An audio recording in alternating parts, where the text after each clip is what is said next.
Hi hello നമസ്കാരം. എല്ലാവർക്കും സുഖമാണല്ലോ അല്ലേ?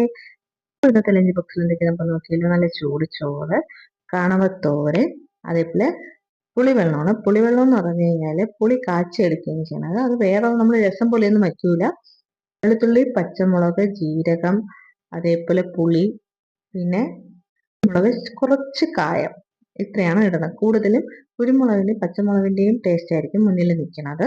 പിന്നെ മല്ലിയില, കരിവേപ്പില ഇതെല്ലാം കൂടെ ഇട്ടിട്ട്, അപ്പോൾ ഈ പറഞ്ഞതുപോലെ കുരുമുളക്, പച്ചമുളക്, മല്ലിയിലയുടെ ഒക്കെ ടേസ്റ്റ് ആയിരിക്കും, ആ ഒരു മണമായിരിക്കും മുന്നിൽ നിൽക്കുന്നത്. ഇവിടെ എനിക്ക് ഭയങ്കര ഇഷ്ടമാണ്. രസത്തിനെയും കാട്ടി കൂടുതൽ ഗംഗ ഇതാണെങ്കിൽ ചോറ് നന്നായിട്ട് കഴിക്കും. അതുകൊണ്ട് വല്ലപ്പോഴും ഗംഗയുടെ ഇഷ്ടം കൂടെ നോക്കണ്ടേ, അതുകൊണ്ട് പുളിവെള്ളം. പിന്നെ മാങ്ങ അച്ചാർ. മാങ്ങ അച്ചാർ എന്ന് പറഞ്ഞു കഴിഞ്ഞാല് ഞാൻ ഇന്നലെ രാത്രിയിലാണ് വാങ്ങിച്ചത്. അപ്പം ഇന്ന് രാവിലെ കട്ട് ചെയ്ത് പെട്ടെന്ന് വെച്ചതാണ്. അതുകൊണ്ട് തന്നെ ഉപ്പും മുളകൊക്കെ പിടിക്കുകയുള്ളൂ. അപ്പൊ ഉച്ച സമയമൊക്കെ ആകുമ്പോഴത്തേക്ക് എല്ലാം സെറ്റ് ആയിക്കോളും.